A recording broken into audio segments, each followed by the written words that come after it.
Primero que nada, en caso de que tengas la duda, quiero informarte que este episodio no se trata propiamente de hacerte recomendaciones de películas y series de televisión con personajes autistas para que compres palomitas y botanas y las veas durante el fin de semana. Aunque si quieres hacerlo, por mí está bien. Si vienes escuchando mi podcast desde hace un tiempo, ya te habrás dado cuenta de que mi intención no es propiamente venir a compartirte chisme. Vaya, uno de mis objetivos principales es mostrarte desde adentro cómo opera una mente neurodivergente, cómo percibimos el mundo, principalmente las personas autistas, sin generalizar, recordándote que cada autista tiene capacidades y habilidades cognitivas diferentes, un procesamiento sensorial diferente, una manera distinta de percibir y entender las emociones y una manera distinta de procesar toda esta información cognitiva, sensorial, emocional y por lo tanto una manera en particular de interpretar y percibir el mundo. Sin embargo, dentro del mismo espectro del autismo, habemos muchas personas que percibimos todo esto que acabo de mencionar de manera muy similar. Y lo sé por todo lo que leo y lo que escucho en redes sociales. Y también en base a todo lo que muchas personas, sobre todo mujeres, que me han contactado porque escuchan mi podcast y me comentan acerca de la manera en que se identifican conmigo, con mi historia, con mis experiencias de vida y con mi manera de sentir y de percibir todo. Así que, como ya lo dije, no todos los autistas pensamos y sentimos igual, pero me parece que con todos mis relatos y las reflexiones que me permito compartir aquí, es claro que estoy dando voz a muchas personas autistas, en su mayoría a aquellos catalogados como autistas grado 1 o Asperger's. Así que, al igual que en el episodio número 30, que se titula Famosos autistas, si es que lo escuchaste, te pudiste dar cuenta de que en ese episodio mi objetivo no fue en lo absoluto darte una lista de nombres de personas autistas que se mueven en el mundo de la farándula para que fueras a estoquearlos en sus redes sociales para comprobar si realmente son autistas o no y echarte el chisme de sus vidas.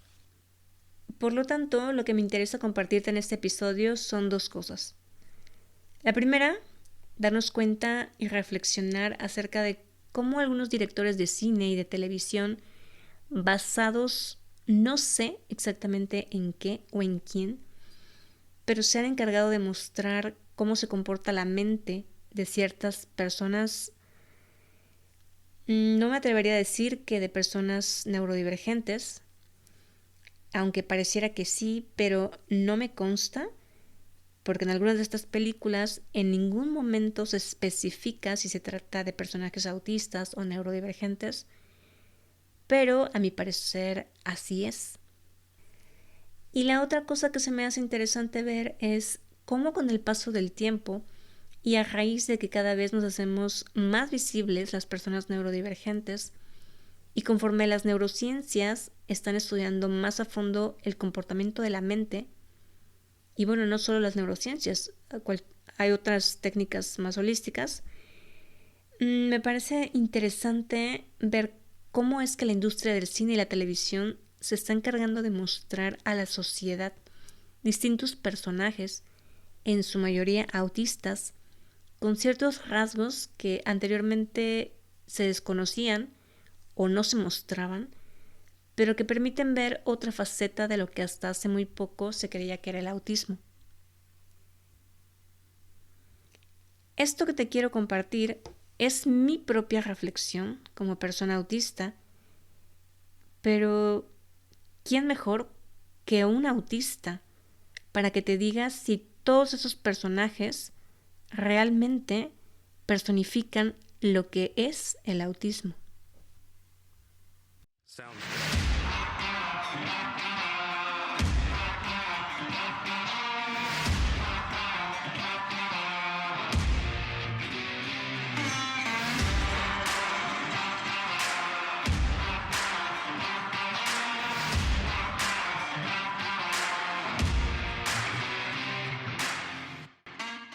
Libérate, un podcast creado desde el amor y la conciencia, con la firme intención de ayudarte a abrir tu mente y tu corazón, de impulsarte a cuestionarlo absolutamente todo.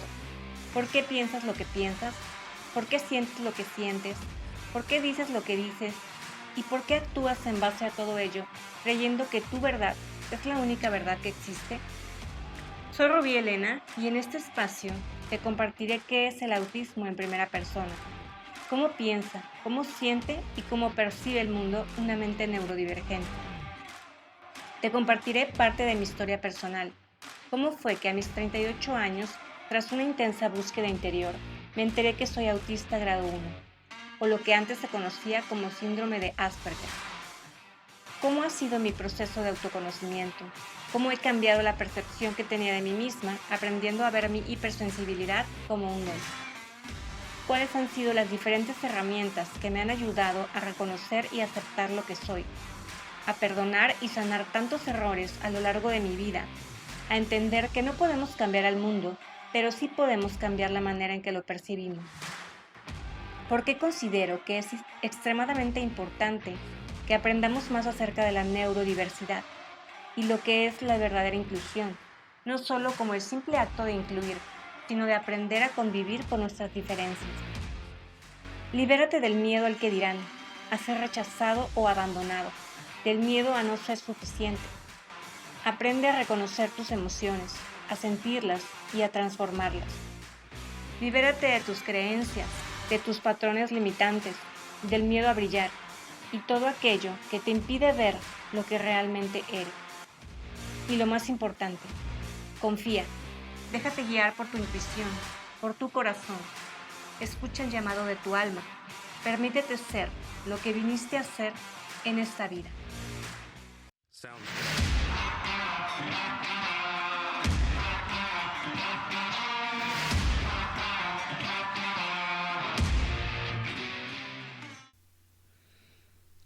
Cabe mencionar que el hecho de haber visto ciertas películas cuando aún no tenía idea de que soy autista y haber visto algunas series o películas al principio, cuando apenas comenzaba a entender lo que es el autismo y a identificarlo en mí, y ver películas o series ahora que entiendo cómo opera la mente autista y algunos otros rasgos neurodivergentes, me ha permitido más que conocerme a mí misma y verme reflejada en ciertos personajes, me ha ayudado a poder ver desde afuera y entender cómo funciono a nivel cognitivo y a nivel emocional, sobre todo, considerando que todo pensamiento origina una emoción y a su vez esa emoción produce una sensación en el cuerpo y es a través de nuestros sentidos que podemos percibir el mundo de cierta manera u otra. He llorado, me he emocionado, me he enojado también, porque en muchas ocasiones no se deja en claro que el comportamiento autista no siempre se tiene que ver así, o que algunos tenemos la capacidad y la costumbre de enmascarar. También me ha servido para reflexionar tanto acerca de mi vida y de mi propósito aquí, y de cómo muchos autistas están en peores condiciones que otros, y sobre la gran necesidad que existe en el mundo de conocer acerca de las distintas neurodivergencias y de cómo el tema de la inclusión es tan importante en todos los ámbitos de nuestra sociedad. Y si escuchaste los episodios 37 y 38, en los cuales te comparto sobre el gran impacto que tiene no saber que una persona es neurodivergente y las consecuencias que pueden existir en su vida, al grado de afectar su salud mental y de ocasionarle múltiples traumas, y a su vez el resultado que todo esto puede ocasionar en la sociedad, al grado de que una persona termine en una prisión. Porque una persona herida, por lógica, es muy factible que hiera a alguien más. En fin, todo esto me ha llevado a cuestionarme muchas cosas y a entender por qué el mundo está como está. Bueno, algunas de estas películas de las que te voy a hablar no son tan recientes, en algún momento estuvieron en Netflix, pero creo que ya las quitaron. Ahí fue donde yo las vi y en el cine. Pero como son algo viejas y fueron taquilleras, es probable que si eres más o menos de mi generación, sí las hayas visto. La primera película de la que te quiero hablar, o películas más bien, porque fue como una saga, o como se dice, vaya, que tuvo continuidad. Fueron como tres, creo. Me refiero a las de Sherlock Holmes, con el actor Robert Downey Jr., el que interpreta el papel de Iron Man en Marvel. Y quizá en algún episodio pasado me habrás escuchado mencionar cuando me he referido a temas cognitivos sobre cómo opera mi mente en determinadas circunstancias. He dicho que desde muy joven yo misma me puse el apodo de Sherlock Holmes por la manera detectivesca que tengo de sacar conclusiones, apoyándome en la observación de detalles y uniendo patrones e ideas. Por cierto, ya salió en Netflix la película de la hermana de Sherlock Holmes. Se llama Enola Holmes. Pero bueno, el tema es que, sin entender exactamente por qué, siempre me he catalogado como una mini Sherlock y quiero explicarte en qué me baso para pensarlo. Verás, espero que hayas visto la película o las películas para que entiendas esto que te quiero explicar. Recordarás que hay ciertas escenas de acción en donde Sherlock se enfrenta a ciertos peleas o confrontamientos con sus enemigos o con los malos, vaya. Y en esas escenas se muestra cómo antes de que se desate por completo la acción, cuando recién él detecta el peligro, se hace como una pausa en donde se muestra en cámara lenta cómo él observa y analiza ciertos detalles que le permiten anticipar los movimientos que van a tener las otras personas, los malos. Y en base a ello, él arma como un plan en su cabeza para organizar todos esos detalles y patrones que le indican qué movimientos tiene que hacer él para esquivar los golpes y hasta cierto punto planear qué acciones tomar para resolver el problema o escapar de los malos o darles una paliza. No sé si se entiende lo que estoy diciendo, pero todo esto en la película se muestra en cámara lenta. Todo ese análisis al que me refiero, que se supone que está ocurriendo en la cabeza de Sherlock, lo cual pareciera que dicho proceso le toma algunos minutos. Sin embargo, se entiende que esto que te digo realmente ocurre en cuestión de segundos. Porque estás de acuerdo que si fueran minutos, los malos por supuesto ya le habrían dado una golpiza o lo hubiesen matado. O otras escenas en donde él me parece que está colgado en no sé dónde, a punto de caerse al precipicio o algo así. Y también hace un análisis muy chingón para saber cómo caer o de dónde puede agarrarse para salvarse o para... Bueno, en fin. Y después de hacer este análisis excesivo y minucioso en su cabeza, como visualizando los movimientos que tenía que hacer, toda esa escena se veía en cámara lenta, ya lo dije, y después era como si con un control remoto le pusieran pausa y le apretaban el botón de retroceder y luego le daban al botón de play. Y ahora todo eso que te acabo de explicar ocurría en cámara rápida. Los golpes, los movimientos. O sea, era como si Sherlock Holmes fuera casi un Bruce Lee, pero no precisamente por su pericia o por sus habilidades físicas y rapidez, sino por toda la planeación que había hecho previamente en su cabeza y después lo único que hacía era ejecutar los movimientos planeados sin tanto problema y sin tener que ejercer fuerza ni nada. Vaya, honestamente creo que si no has visto la película quizá te sea un poco difícil imaginar o entender lo que te estoy queriendo explicar. Incluso pienso que, aunque la hayas visto, es bastante probable que no te hayas fijado en esas escenas que te menciono o que no las recuerdes, pero créeme que inexplicablemente para mí en ese entonces esas escenas significaron mucho. Creo que de ahí surgió mi idea de autonombrarme Sherlock Holmes, por esta mezcla de habilidades o rasgos que se hacen presentes al mismo tiempo, la capacidad de observar detalles y ver cosas que otros no logran ver, y a su vez la capacidad para reflexionar, analizar y sacar conclusiones de manera casi inmediata, pero de forma muy veloz, de esas veces en que quizá no sabes ni cómo explicar cómo hiciste todo ese proceso mental, pero tú solo llegas a una reflexión final o a una conclusión y desde ahí actúas.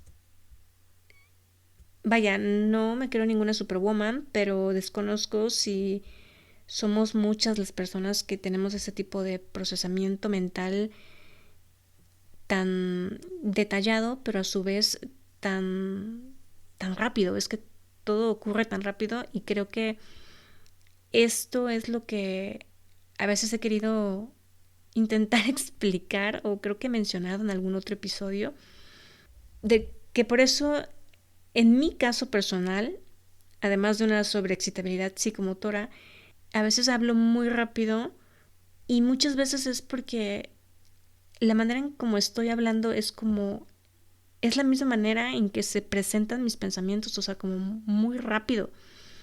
Entonces intento simplemente como hacer la traducción a lo verbal de cómo está operando mi mente en ese momento. Es un poco complicado de explicar. Quizá solo las personas a las que les ocurre lo mismo que a mí puedan llegar a entenderme, o no sé si la forma en que estoy explicándolo pueda ser entendible para personas a quienes no les ocurra esto. Bueno, no había manera de explicar en ese entonces lo identificada que me sentía con ese tipo de procesamiento mental. Obviamente, para mí había una gran confusión y una gran interrogante en mi cabeza, y a su vez sentía mucha sobreexcitabilidad en mi persona, imaginativa e intelectual. Vaya, cuando veía esa película sentía que me explotaba la cabeza y me emocionaba mucho porque me sentía como muy reflejada, sentía que la manera en que se proyectaba esa escena era muy similar, o es muy similar a cómo ocurren, digamos, las escenas en el interior de mi cabeza. Ojalá sea entendible en cierta medida todo lo que estoy queriendo explicar. Ese tipo de procesos mentales no son fáciles de explicar en palabras, sobre todo teniendo toda una vida de no haber hablado de nada de esto con nadie y de haber vivido en confusión pura.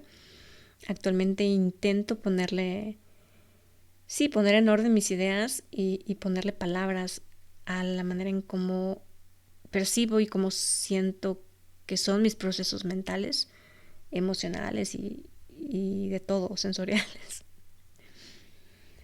Pero bueno, ahora quiero hablarte de otra película, también muy conocida. Salió en cines y también tuvo continuidad. Fueron como dos o tres películas, no me acuerdo. Sin embargo, con la que más me identifiqué fue con la primera. Me refiero a la película de Divergente. Y si te sabes la historia, el personaje principal es una chica, Beatrice Pryor, y el foco de atención de la película es que ella tiene una mente neurodivergente. Su manera de analizar las cosas y de solucionarlas suele ser muy distinta a la de los demás, lo cual causa sospechas a los líderes.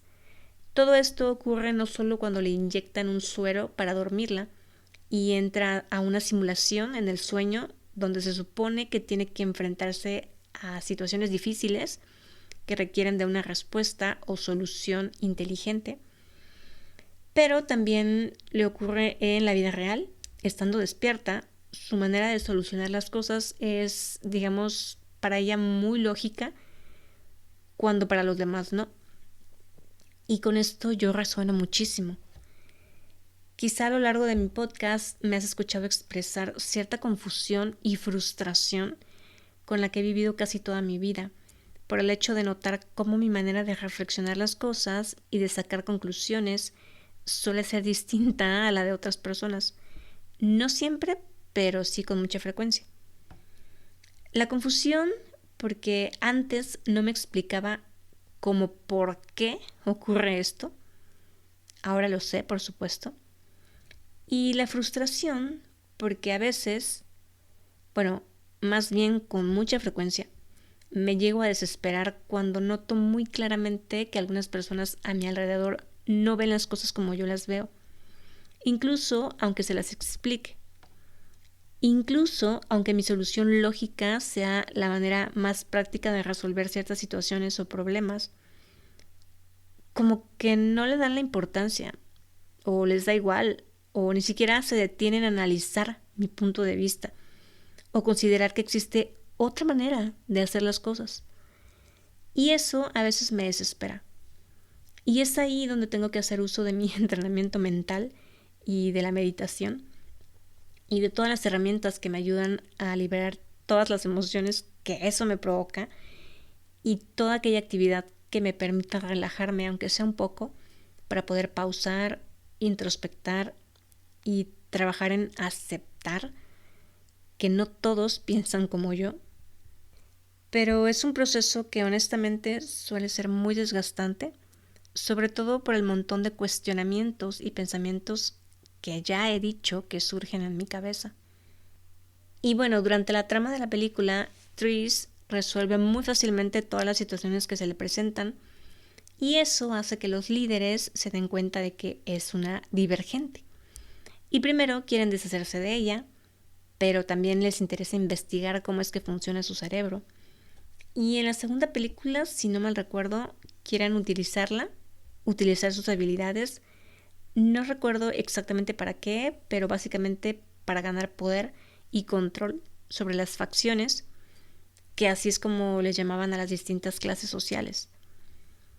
Cabe mencionar que por su manera de pensamiento divergente le dicen que básicamente no pertenece a ninguna de estas facciones o clases sociales, o más bien que tiene un poquito de todas en su personalidad y ellos quieren encasillarla en una sola.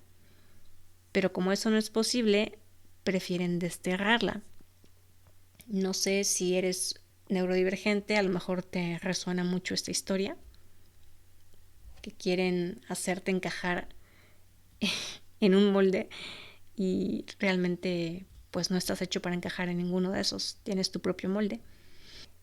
En fin, las facciones o estas clases sociales, en caso de que no lo recuerdes, son verdad, erudición, cordialidad, osadía, abnegación y los sin facción. Y te las quiero mencionar porque haciendo referencia a esto que acabo de decir de que querían que el personaje, bueno, dos cosas. Primero, la querían desterrar porque pues no pertenecía como a ninguna de las facciones, pero por otro lado se supone que ella tenía un poquito de todas las facciones en su personalidad. Aún así, pues como para el mundo, digamos, neurotípico no tenía una específica, pues de todas formas la querían desterrar. ¿Qué eran estas facciones que formaban parte de ella? Que no solamente era una sola, sino contenía todas. Verdad es la facción que se refiere a las personas que son sinceras, que valoran la honestidad por encima de todas las cosas y siempre dicen la verdad, sean cuales sean las consecuencias. Erudición son los inteligentes, los cuales dedican su vida a cultivar el conocimiento. Cordialidad, que son las personas pacíficas, las cuales creen que mantener la paz es lo más importante y por eso intentan que los demás sean pacíficos también. Osadía, que son los valientes y arriesgan su vida si es necesario. Abnegación, que son los altruistas, los cuales están siempre al servicio del prójimo por encima de todas las cosas, queriendo ayudar. Y por último te mencionaba que están los sin facción, que básicamente son pues los desterrados, ¿no? Los que, así como a esta chica, si no cabía en ninguna de estas facciones, pues la querían mandar para allá. Y creo que esta película define muy bien la percepción que se tiene de las personas neurodivergentes en la vida real, o la que se ha tenido hasta ahora. Espero que todo eso pueda cambiar.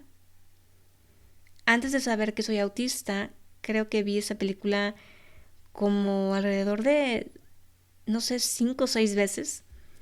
No entendí exactamente por qué, pero me identificaba mucho con el personaje y cada vez que la veía sentía mucha emoción, sentía cierta empatía y creo que verla me hacía sentir hasta cierto punto comprendida. Quizás esto que voy a decir se escuche algo intenso y exagerado, pero me sentía como en casa. Era una extraña sensación a la cual no podía ponerle palabras y aunque hubiese podido hacerlo, en mi cabeza reinaba la confusión. Y obviamente no tenía ni con quién compartir esto, no entendía de qué manera, como por qué me identificaba tanto con la historia, con el personaje. Y es que, ya lo dije, es básicamente la historia, pues no solo de los autistas, pero de muchas personas neurodivergentes, pero creo que sí, específicamente más es como el reflejo de la personalidad autista. Además, debo confesar que el tipo que sale en la película, Theo James, me gustaba muchísimo. Y creo que mi sobreexcitabilidad imaginativa y emocional salían a relucir. No sé cuántas veces llegué a ver esa película, pero un montón. Otra película de la que te quiero hablar, que es mucho más reciente y está en Netflix, al menos ahorita, es la de Ad Astra, Hacia las estrellas, con el actor Brad Pitt. Se trata de un astronauta viviendo en una época futurista. El personaje es autista, aunque no se menciona esto en la película. Yo lo supe incluso antes de verla porque llegué a leer algunos comentarios en redes sociales, tanto en el blog de un chico autista como por parte de una crítica periodística en la cual se mostraba la sinapsis de la película. Así que me dio curiosidad verla para ver cómo era la representación y podría decir que sí, es correcto, aunque algo que quiero aclarar es que para muchas personas que no tienen idea de lo que es el autismo en realidad y cómo se hace este presente en las personas adultas a quienes se nos cataloga como de alto funcionamiento, grado 1 o Asperger's, el hecho de que en la película no se mencione que el personaje es autista, pues hace que dicha condición pase totalmente desapercibida por tanta gente y que se piense que el personaje es una persona muy introvertida, solitaria, muy reflexiva, con pocas intenciones o incapacidad para relacionarse en pareja o en el ámbito social, pero nada fuera de lo normal. Vaya, estoy muy segura de que muchas personas que no han leído la sinapsis o no han leído comentarios acerca de la película la ven y ni por aquí les pasa que el personaje es autista. El personaje que caracteriza a Brad Pitt es alguien que presenta un constante diálogo interno, mucha reflexión e introspección.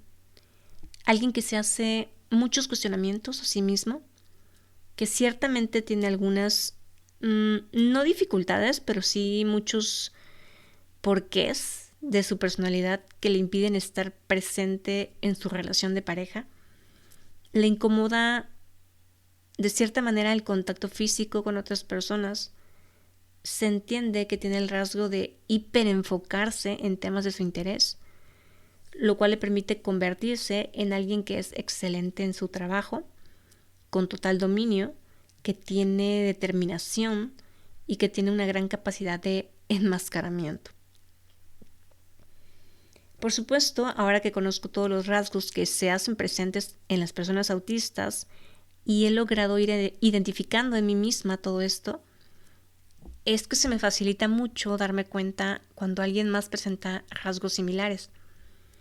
Y entiendo que como mucha gente desconoce el tema y no se fija en todo esto con detalle, pues obviamente no se entera de cuando un personaje así pueda llegar a ser neurodivergente.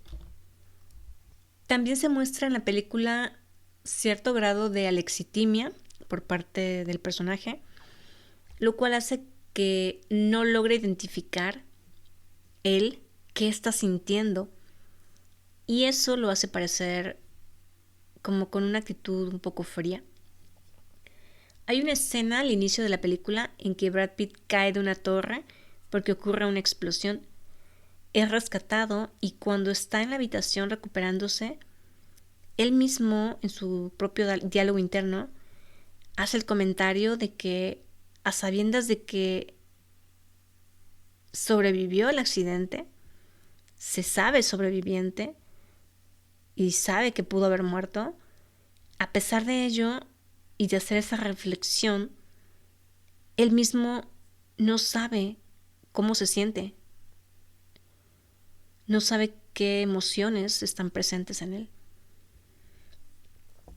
Y quisiera abrir un pequeño paréntesis para decir que hasta donde sé, este actor en la vida real, Brad Pitt, se sabe que sufre de prosopagnosia, que se conoce también como ceguera facial, que es la dificultad que tienen algunas personas para reconocer ciertos rostros, incluso siendo de personas allegadas, de sus parejas, familiares o gente con la que frecuenta una relación, con la que se frecuenta día a día.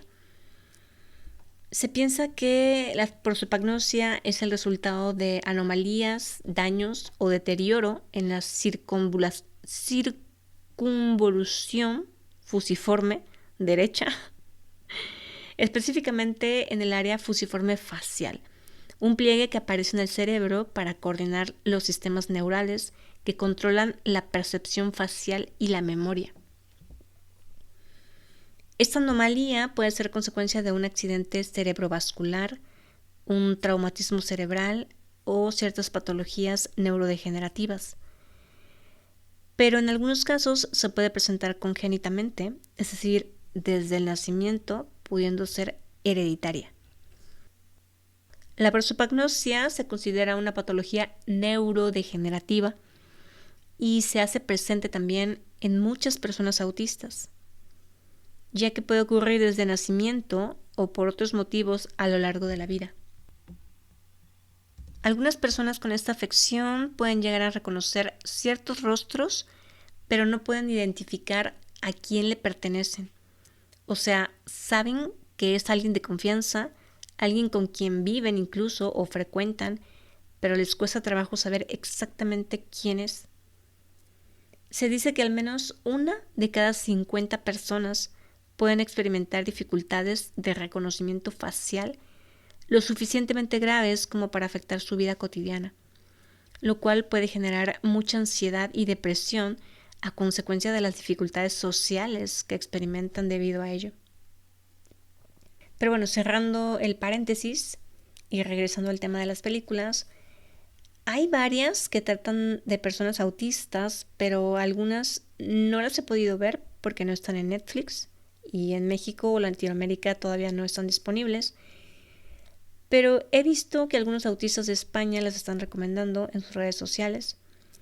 Así que me centraré en mencionarte algunas que puedas encontrar en Netflix o en YouTube, porque entiendo que la mayoría de las personas que escuchan este podcast son en gran parte de América Latina. Una que vi en Netflix hace un tiempo que se llama El faro de las orcas.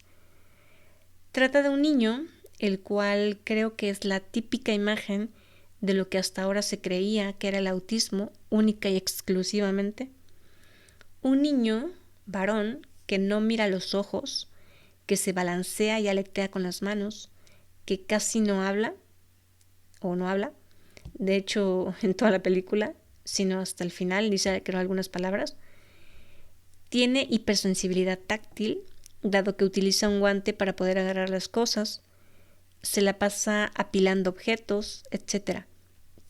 No voy a entrar mucho a detalle con respecto a esta película, porque no es lo que me interesa mostrar sobre el autismo. De eso ya está muy choteado, la verdad. Pero quería comentar acerca de ello porque si deseas ver a una película con ese tipo de personalidad, pues ahí tienes una referencia.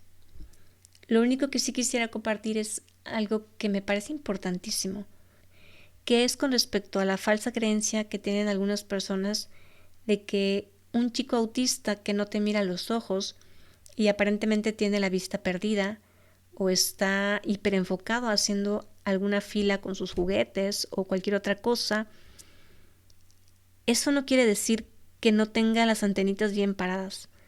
O sea, que esté poniendo atención a ciertas cosas que escucha, aunque parezca que no las está escuchando. Un niño autista que no mira los ojos y que no habla, no significa propiamente que tenga un retraso mental.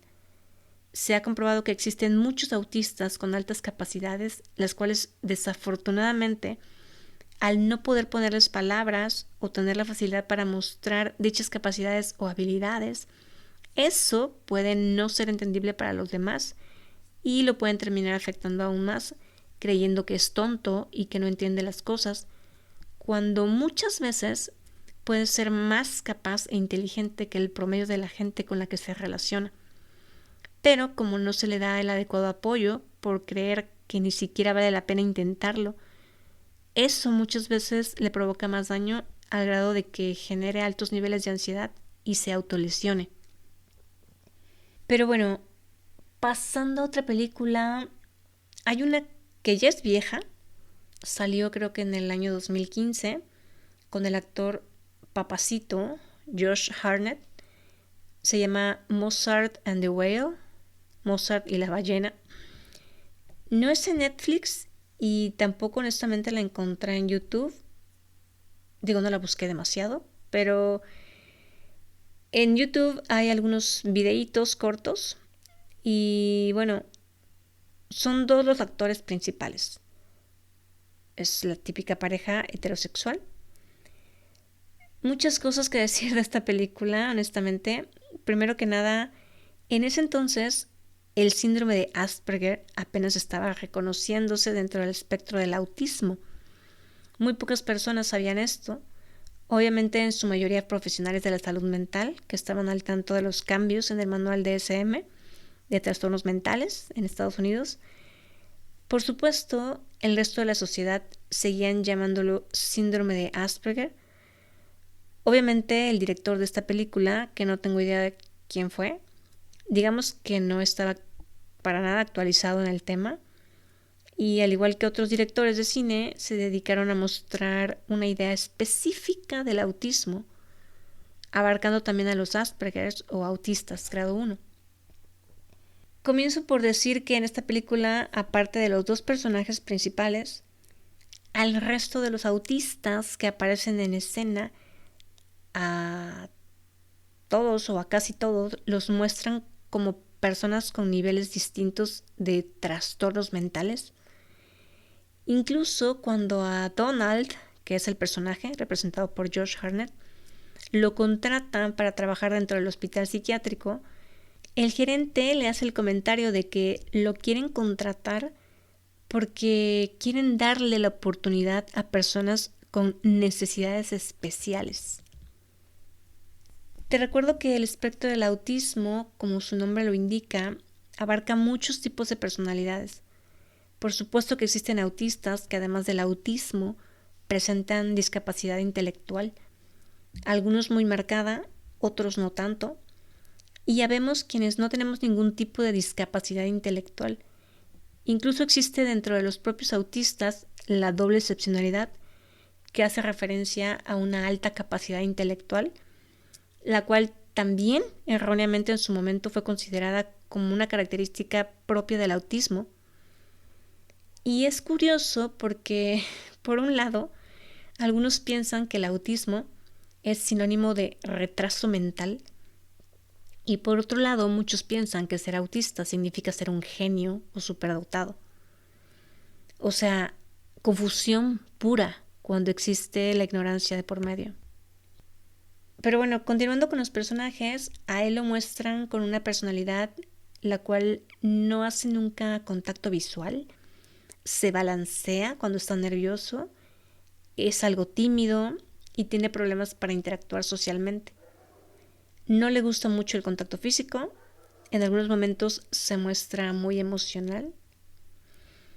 Y a ella la muestran con una personalidad bastante excéntrica, o sea, todo lo contrario a él, con comportamientos extraños y con mucha impulsividad. Tiene la personalidad típica de la rarita, es hipersensible auditivamente y además se encargan de mostrar en ella un rasgo el cual erróneamente también por mucho tiempo o anteriormente se consideraba como una característica propia del autismo, que es esto de tener una voz monótona o de un volumen inusual. Su personaje suele reírse a carcajadas o hace sonidos como si fueran rabietas, pero con un volumen muy alto. Y cuando discute, en vez de hablar en un tono de voz regular, suele gritar mucho. En fin, hay una escena en la cual se muestra un conflicto en la relación entre ellos, porque aparecen ciertos rasgos en cada uno que se contraponen, digamos. Se ve como ella está en el departamento de él y cómo ve todo hecho un desmadre, siente la necesidad y hasta cierto punto la obsesión por limpiar y acomodar todas las cosas del departamento, lo cual ciertamente se nos da mucho a las mujeres. Y cuando él llega al depa y se da cuenta de que su desmadre ya no está, digamos que él dentro de su propio desmadre tenía un orden y se pone como loco y sale a relucir su rigidez mental porque no le gusta que le muevan las cosas de su lugar y esto genera un conflicto entre ellos. Y aquí puedo decir que ambos rasgos coexisten en mí, ambas personalidades, la obsesión por el orden y la limpieza y la rigidez mental que me genera ansiedad cuando alguien desacomoda o quiere mover mis cosas. O aunque no sean mis cosas, por ejemplo, algo que ocurre a veces en mi casa cuando estoy viviendo con mi familia, que ya sé dónde está cada cosa en la alacena de la cocina y de repente compran un montón de despensa y ni siquiera la acomodan como muy bien y literal me estreso al ver todo ese desmadre. O cuando, por ejemplo, me he quedado sola en casa por un tiempo y suelo ser algo minimalista, tengo lo necesario en el refrigerador y sé dónde está cada cosa. Pero luego llegan mis papás y a pesar de que no vemos tantas personas en la casa, no logro entender por qué, pero de repente abro el refrigerador y pareciera que está vomitando cosas. Trastes, ollas, frasquitos de no sé qué, bolsitas de no sé qué más, platitos con cosas sueltas, cosas, alimentos o salsas en envases así sin tapa, que todo se huele y abres el refrigerador y huele, es una mezcla de olores, botellas de no sé qué cosa, en fin. Y eso me desespera, me genera mucha ansiedad y la neta me pongo mal. A veces al grado de cerrar el refrigerador nuevamente e irme a mi recámara a meditar o hacer respiraciones o de plano me salgo de la casa a caminar un rato con tal de no ver eso y para liberar las emociones que surgen en mí también. Es un tema complicado y sé que quizá para algunos esto sea difícil de entender, pero para otros esos detallitos pueden ser muy importantes y causar incluso una gran desregulación. En la película también se resalta el tema de la literalidad. Se muestra una dificultad para captar el significado real en la comunicación verbal. Con respecto a esto no voy a comentar mucho porque va a depender de cada persona. No todos los autistas tenemos las mismas dificultades que otros para entender las conversaciones, o al menos no en todos los contextos, pero si bien esto de la literalidad es totalmente cierto.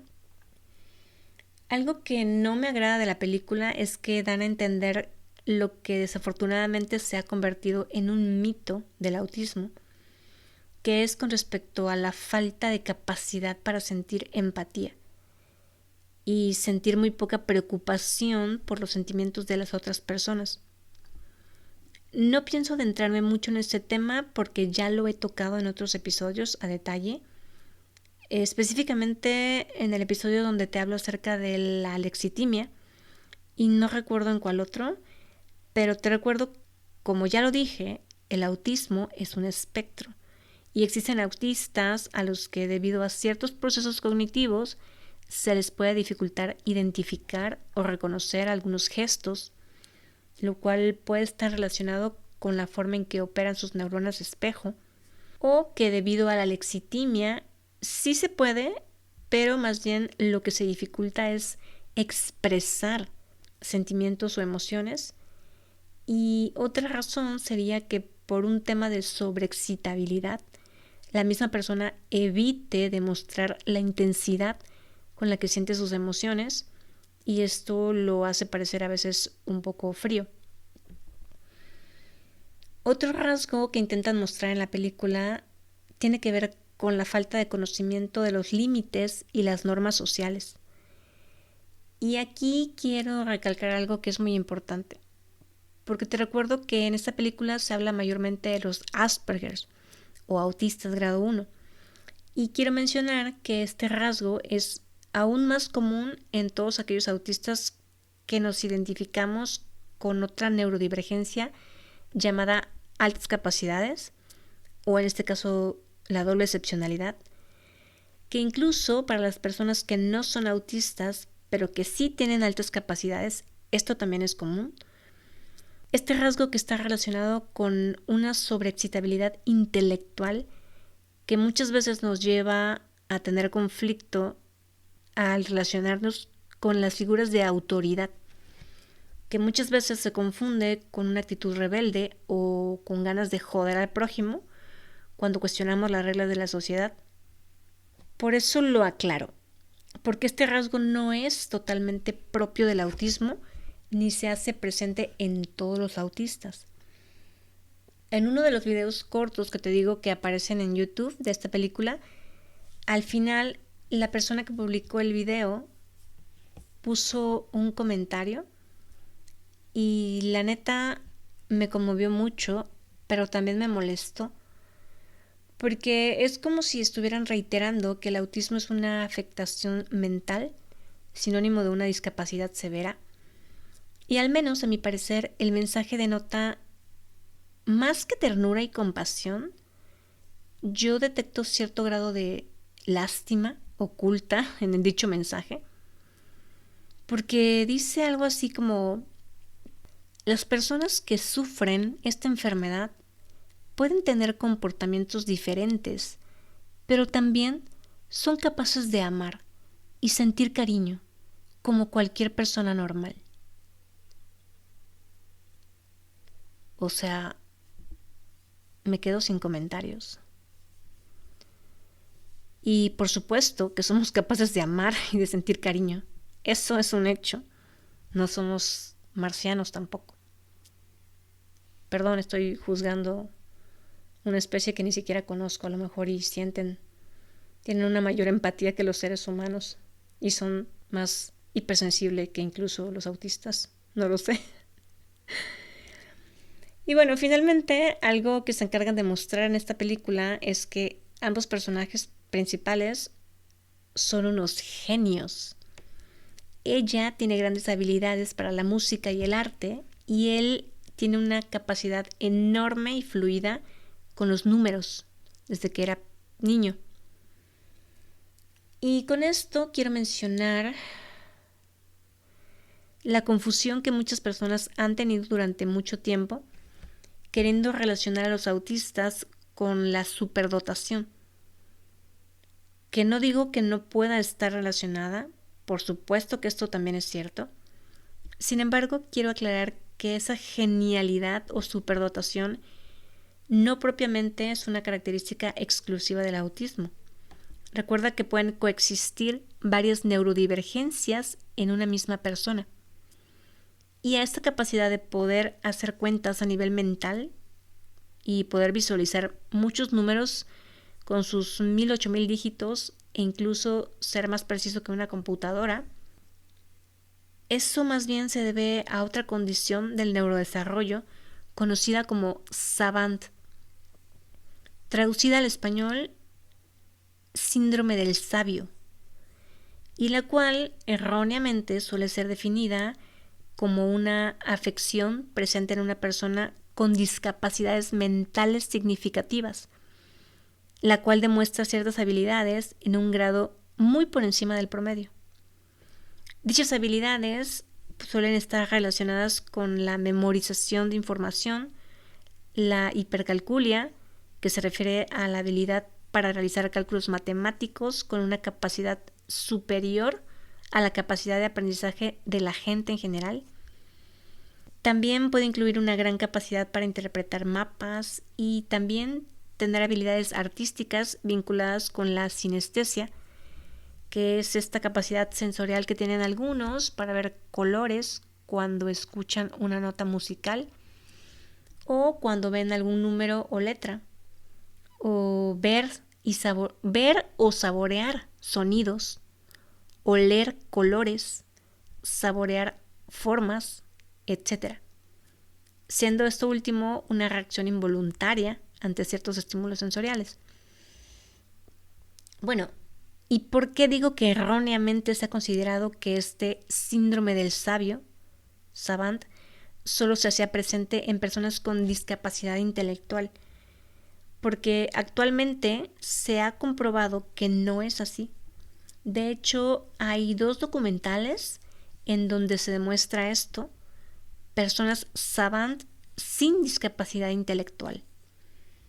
Te quiero mencionar 2 documentales que están disponibles en YouTube, en caso de que quieras verlos, en los cuales justamente aparece un chico llamado Kim Peek, que vive en Salt Lake City, en Estados Unidos, y que es en quien se basó el personaje tan famosamente conocido como Rain Man, interpretado por Dustin Hoffman, esta película junto con Tom Cruise, la cual se viralizó y se malinterpretó creyendo que eso era el autismo, pero más bien se trata de un chico savant.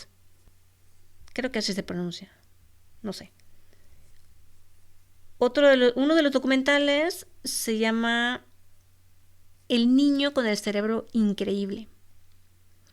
Ese chico se llama Daniel Tammet, es británico y es reconocido como un genio o superhumano por su habilidad con los números, además de que también tiene sinestesia. El otro documental se llama Superhuman Geniuses, Gifted People. Ambos fueron publicados por la página Real Stories.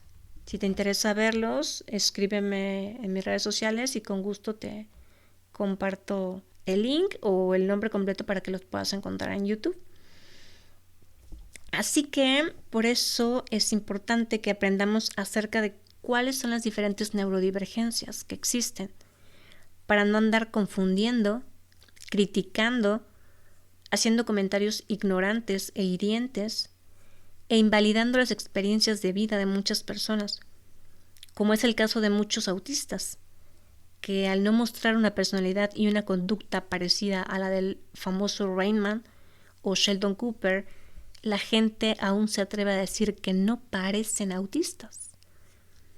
Pero el problema no son los autistas, sino la ignorancia de la sociedad que no quiere instruirse. Y dicho eso, Ahora quisiera dejar a un lado las películas y comentarte acerca de algunas series que están en Netflix, principalmente dos de ellas, porque también hay varias. Está la de Atypical, la cual solo he visto como 2 primeros episodios, y aunque se traten de autistas, pues como que no son mi tipo. De hecho, no soy de estar pegada a la televisión. Desde hace años no veo la TV, más que de repente para algunos documentales o desde que estoy aprendiendo a conocerme y a conocer el autismo desde adentro y ver las historias o representaciones de otros autistas me sirve para reflexionar sobre muchas cosas, pero también para darme cuenta de qué tan perdida sigue estando nuestra sociedad, vendiendo una imagen de los autistas que a veces encaja y a veces no tanto. Por supuesto, considerando que el autismo es un espectro y cada autista tiene su propia personalidad e historia de vida. Así que dicho eso, quiero hablarte de una serie que encontré no por recomendación, sino fue buscando en internet sugerencias. Es una serie coreana, para no variar, creo que se pusieron de moda. Y de hecho, creo que no he escuchado ningún comentario ni en redes sociales, ni en ningún otro lugar, ni de ninguna persona acerca de esta serie. Y al menos a mí me pareció muy interesante, me logré identificar con muchas cosas. Quizá no sea del agrado de algunos porque tiene un toque de suspenso. Fue tal mi interés que en ocasiones me obsesioné viendo como 3 o 4 episodios de jalón, cosa que no es muy buena, al menos no para mí. No soy acostumbrada a pasar tanto tiempo frente a la pantalla de la televisión. En fin, esta serie de la que te hablo se llama Está bien no estar bien y trata de básicamente una historia de amor, pero con suspenso, ya dije, de esas que son como imposibles o con mucha resistencia, hay drama. Sucede que el chico es uno de los protagonistas, tiene un hermano que es autista, que incluso es mayor de edad que él, pero por ser autista queda bajo su cuidado porque asesinan a su mamá cuando ambos eran niños. Así que el hermano menor, que no es autista, desde pequeño comienza a trabajar y a relacionarse en ámbitos de hospitales psiquiátricos gracias a la experiencia que tenía con su propio hermano siendo su cuidador. Y resulta que conoce a una chica, la cual le gustaba desde que eran niños, pero como se dejaron de ver desde hace años, al inicio no sabían ni uno ni el otro que ya se habían visto. La chica es una famosa escritora de cuentos para niños, pero no cuentos muy infantiles que digamos, sino que eran cuentos como de miedo o suspenso. En fin, no voy a dar tantos detalles por si la gente la quiere ver. Tampoco voy a contar el final, tranquilos. El caso es que ella no tiene idea de que es autista. Es él quien se da cuenta conforme la va conociendo, por su comportamiento, sus rasgos, los cuales comienza a identificar con facilidad él por el hecho de tener un hermano autista. Solo que ella es lo que se conoce como autista grado 1, Asperger, con muchas capacidades, no por algo es escritora y es rica o millonaria, no sé. Sin embargo, tiene algunas dificultades para regularse y manejar sus emociones. Es algo explosiva, o sea, tiene sobreexcitabilidades de todo tipo y una gran capacidad de enmascaramiento, que utiliza solo cuando es necesario. También presenta cierto grado de alexitimia, le cuesta reconocer sus propias emociones y sentimientos y a veces las de los demás. Utiliza gestos solo cuando es necesario. El resto del tiempo se muestra algo seria, sin mucha expresión facial. El chico, el cual pasa a ser su foco de atención, es el que le hace notar su condición autista, lo cual ella por supuesto al principio rechaza, porque al ver al hermano de él y por tener un concepto errado de lo que es el autismo, pues obviamente no lo entiende y no lo identifica en ella misma. La historia de tantas mujeres dentro del espectro. Está muy buena la serie, la recomiendo mucho. Bueno, a mí me gustó y me mantuvo picada. La terminé de ver en muy poco tiempo y me sirvió para reconocer rasgos en mí que no tenía muy integrados o muy bien integrados, pero que al momento de verlos en otra persona y al tú identificarte con esa persona, en cierta medida, pues resulta mucho más fácil comprenderlos. Y por último, voy a mencionar la serie de la tan famosa abogada Woo Young-woo, tanto si se lee de adelante para atrás como de atrás para adelante. En otros episodios ya te he hecho mención de algunas cositas con respecto a este personaje. Si no mal recuerdo, te hablé de ello en el episodio anterior, donde te explico acerca de la sobreexcitabilidad imaginativa y de la ballena con la que fantasea Woo Young-woo durante la serie, que aparece cada vez que le llega una idea. Seré algo breve con esto, más que con respecto a ciertos rasgos que por supuesto algunos aplican y otros no, refiriéndome sobre todo a muchas mujeres con ciertas capacidades. Más que los rasgos, con lo que más me logré identificar fue con sus emociones. La manera en que se emocionaba con ciertas cosas o experiencias, conocido como sobreexcitabilidad emocional, sobre todo cuando se enamoró del chico, del detective. Me identifiqué mucho con su personalidad ingenua e inocente, que sobre todo se hace más visible cuando interpretas algo con literalidad. También con su manera a veces de hablar con rapidez, lo que se conoce como sobreexcitabilidad psicomotora.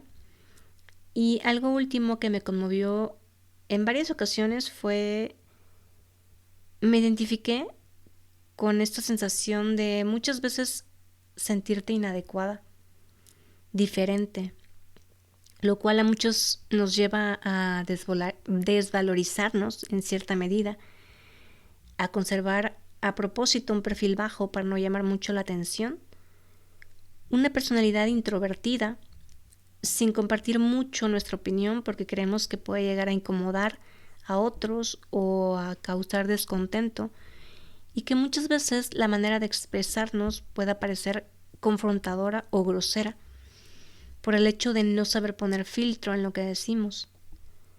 Aunque esto sea tan solo una de las dos caras de la moneda, porque cuando aprendes a reconocer, en primer lugar, que tu opinión cuenta y tu manera de ver las cosas es válida, aunque sea distinta, entiendes que muchas veces no es que tu manera de expresarte sea mala, sino que desafortunadamente la gente no está acostumbrada ni educada a escuchar las cosas tal y como son y generalmente suelen ofenderse. Y en nuestra sociedad estamos muy acostumbrados a suponer cosas, a hacernos la idea de que la otra persona tiene que responder según nuestro propio sistema de creencias y que si no lo hace, entonces elegimos percibirnos ofendidos y se lo echamos en cara. Nos desilusionamos según las expectativas que nosotros mismos nos creamos en nuestra propia cabeza y que nada tiene que ver con la otra persona. Y todo esto lo he aprendido gracias a la comunicación no violenta. La cosa es que mientras no entendamos cómo funciona la mente humana, el ego, y en qué consiste la correcta madurez emocional, pues al no saberlo, vamos por la vida sintiéndonos inadecuados, que incomodamos a otros con nuestra manera de ser y de expresarnos. Nos creemos el cuento de que somos groseros, etc. Y bueno, ya me fui por las ramas. Pero lo que voy es que hay una escena específica al final de la serie en donde la abogada Wu va junto con el detective, que para entonces ya es su novio o están saliendo. Van a comer a casa de la hermana de él y ella escucha que la hermana le dice al chico, no estando ella presente por supuesto, que lo piense bien, que piense bien el hecho de relacionarse con una chica así, autista, porque va a ser una carga para él y más tarde ella Wu decide terminar la relación, sin decirle el verdadero motivo, pero sintiéndose culpable por no querer ser una carga para él de ninguna manera y prefiriendo mejor alejarse.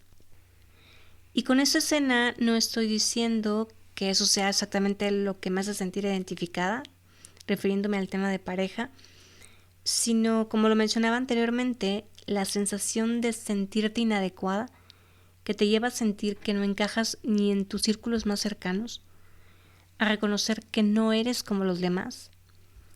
Esa sensación en tu interior que te lleva a percibir que de cierta manera no eres suficiente o a sentirte con cierto grado de no merecimiento. Esa sensación que surge en ti desde que eres niña o niñe, que con muchas situaciones y experiencias la vida se encarga de hacértelo notar. Esa sensación es a la que me refiero. Y sé que muchas mujeres autistas que escuchan mi podcast se van a sentir igual de identificadas que yo. Además, cabe mencionar que mi nivel de hiperempatía me llevó a llorar en varias ocasiones con esa serie. Una de ellas fue el episodio donde aparece un chico autista también que no habla, que parece un gigante porque está enorme, pero que pareciera un bebé al cual quieren culpar por asesinar a su hermano, pero que como tiene algunas complicaciones mentales y no habla y no entiende bien las preguntas que le hacen, pues no puede defenderse y está a punto de ser encarcelado. Ese episodio también me conmovió muchísimo. Está interesante la serie. A pesar de que no me identifico ni con la manera de caminar de la abogada, ni con el hecho de comer siempre lo mismo, ni con la incapacidad para dejar de hablar de sus temas profundos, ni con la incapacidad para poder cruzar una puerta giratoria de cristal. Y por supuesto tampoco me identifico con la capacidad para memorizar cada una de las páginas y párrafos de todos los artículos, de todas las leyes del Código Penal. Eso definitivamente no es lo mío. Y podría continuar. Hay muchas películas que no he visto, pero que sé que tratan de personas autistas. Pero creo que con esto es más que suficiente para mostrar las diferentes representaciones que se están haciendo del autismo. Y no es que algunas de ellas no sean ciertas, pero creo que, como lo dije antes, estas representaciones pueden confundir mucho a la gente, considerando que en nuestra sociedad aún hay muy poco interés por informarse acerca del tema. Entonces, la gente que ve cierta imagen de lo que es el autismo en una película o en una serie se queda con esa idea y sigue rechazando todas las demás posibilidades que existen dentro del amplio espectro. O bien tiene la idea de o un trastorno mental o un supergenio. Y así, todos los que estamos en el medio, que no tenemos ningún trastorno mental y que no somos unos supergenios, pues pasamos desapercibidos y sin recibir los apoyos o consideraciones que por supuesto también necesitamos. Por eso es importante escuchar a las voces autistas, escuchar las historias de vida de los verdaderos autistas, no de actores que no son autistas, a los que les dan un guión para que se lo estudien y aprendan a actuar como se les dice que supuestamente se comporta un autista. Se requiere que la sociedad se informe, se requiere que los profesionales de la salud mental y de la salud en general se instruyan y se actualicen. En las escuelas ni se diga. Se requiere una visibilización más amplia, no solo del autismo, sino de todas aquellas neurodivergencias que también pueden coexistir en un autista y que por lo tanto lo hacen especial y único. Por eso es que se dice que un autista no es igual a otro, porque independientemente de su contexto de vida, de sus posibles discapacidades, del género e identidad con la que se reconozca a sí mismo, además de eso, va a jugar un papel muy importante si esa persona tiene otra u otras neurodivergencias más, además del autismo. Pero bueno, al parecer está siendo más importante pasar horas viendo series de Netflix coreanas o viendo contenido en TikTok. Así está la cosa. Este es mi granito de arena, con mucho esfuerzo. Recuerda seguirme en mis redes sociales, Facebook e Instagram. Me encuentras como @podcastlibérate. Me ayudarías mucho dándole clic en suscribirme o en seguir según la plataforma donde escuches el podcast. Si el contenido que comparto te agrada o te es útil, ojalá puedas darme una calificación de 5 estrellitas en Spotify. Y mucho mejor aún si compartes algún episodio con gente que creas que le pueda servir. Haciendo eso, nos ayudas a la comunidad de autistas a visibilizar la condición. Soy Rubí Elena. Nos escuchamos en un próximo episodio. Chao.